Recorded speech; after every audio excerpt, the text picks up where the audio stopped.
গ্রেফতার আরজিকর মেডিকেলের প্রাক্তন অধ্যক্ষ সন্দীপ ঘোষ। সন্দীপ ঘোষ সহ 4 জনকে গ্রেফতার করল সিবিআই। চিকিৎসক ধর্ষণ খুনের 26 দিনের মাথায় গ্রেফতার সন্দীপ ঘোষ।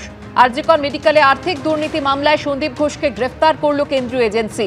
আরজিকরে দুর্নীতি মামলায় প্রাক্তন অধ্যক্ষের দেহরক্ষী আফসার আলী, আরজিকর মেডিকেলের 2 ভেন্ডার সুমন হাজরা ও বিপ্লব সিংকেও গ্রেফতার করে সিবিআই। ধৃতদের একাধিক ঠিকানায় আগেই তল্লাশি চালায় সিবিআই।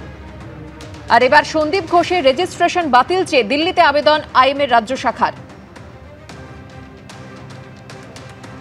আরজিকর মেডিকেলের প্রাক্তন অধ্যক্ষ সন্দীপ ঘোষকে গ্রেফতার করল সিবিআই। সন্দীপ ঘোষ সহ 4 জনকে গ্রেফতার করল কেন্দ্রীয় এজেন্সি। চিকিৎসক ধর্ষণ খুনের 26 দিনের মাথায় গ্রেফতার সন্দীপ ঘোষ।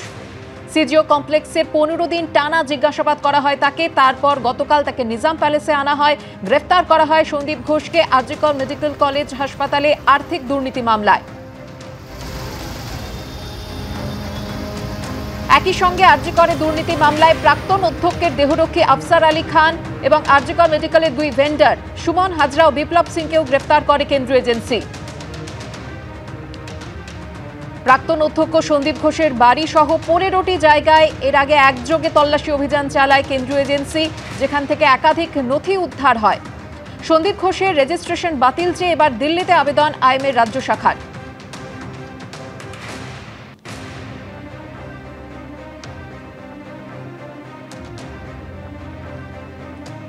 আরজিকর মেডিকেলে দুর্নীতির মামলায় প্রাক্তন অধ্যক্ষ সন্দীপ ঘোষকে গ্রেফতার করল সিবিআই।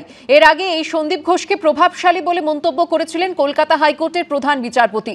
আরজিকর কাণ্ডের পর প্রবল চাপের মুখে সন্দীপ ঘোষ ইস্তফা দিলেও কয়েক ঘন্টার মধ্যে আবার তাকে ন্যাশনাল মেডিকেলের অধ্যক্ষ করে স্বাস্থ্য দপ্তর।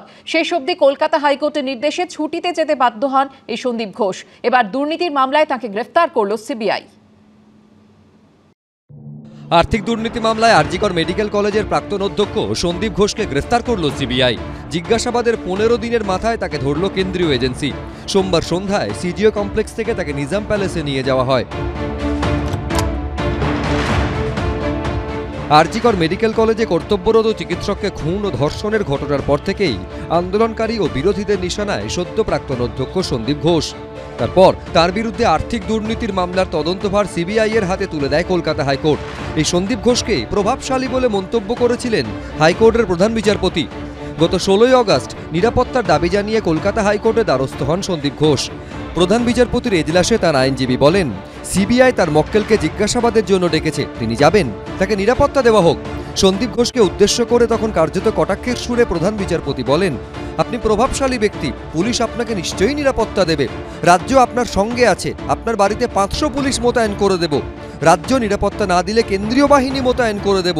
সিবিআই অফিসে যাওয়ার জন্য আপনাকে রাজ্য নিরাপত্তা দেবে। আপনি যদি তারপরেও নিরাপত্তার অভাব বোধ করেন, তাহলে সিবিআইকে আপনার বাড়িতে ডাকুন, তারাও এসে আপনার বাড়ি দেখে যাক। 9 আগস্ট আরজিকর মেডিকেল কলেজের সেমিনার হল থেকে তরুণী চিকিৎসকের মৃতদেহ উদ্ধার হয়। তার 3 দিন পর গত 12 আগস্ট প্রবল বিতর্কের মুখে আরজিকর মেডিকেল কলেজের অধ্যক্ষ পদে ইস্তফা দেন সন্দীপ ঘোষ। কিন্তু এর কয়েক ঘন্টার মধ্যেই তাকে ন্যাশনাল মেডিকেল কলেজের অধ্যক্ষ হিসেবে পাঠায় স্বাস্থ্য দপ্তর। তার পরের দিনই অর্থাৎ 13 আগস্ট প্রধান বিচারপতি রাজ্য সরকারের আইনজীবীকে বলেন, আপনারা তাকে এভাবে পুরস্কৃত করতে পারেন না। এরপর আরজিকর মেডিকেল কলেজের আইনজীবীকে প্রধান বিচারপতি বলেন, সন্দীপ ঘোষকে বলুন ছুটির আবেদন করে লম্বা ছুটিতে যেতে, না হলে আমরা প্রয়োজনীয় নির্দেশ দেব।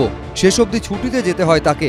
এই প্রেক্ষাপটে সন্দীপ ঘোষকে গত 15 আগস্ট সিবিআই তলব করে, কিন্তু নিরাপত্তাহীনতার কারণ দেখিয়ে তিনি হাজিরা দিতে পারছিলেন না। এরপরই 16 আগস্ট সিবিআই এর তরফে তাকে বলা হয় সল্টলেকের কাছাকাছি কোথাও আসতে। সেখান থেকে তাকে সিজিও কমপ্লেক্সে নিয়ে যাওয়া হবে। সেই মতো 16 আগস্ট ইএম বাইপাসের ধারে কোনো এক জায়গায় এসেছিলেন সন্দীপ ঘোষ। সিবিআই অফিসাররা তাকে গাড়িতে তুলে সিজিও কমপ্লেক্সে নিয়ে যান। এরপর প্রতিদিন জিজ্ঞাসাবাদ শুরু হয় সন্দীপ ঘোষকে।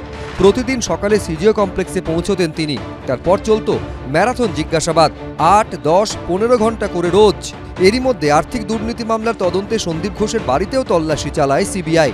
এবার এই মামলায় তাকে গ্রেফতার করল সিবিআই। এবিপি আনন্দ।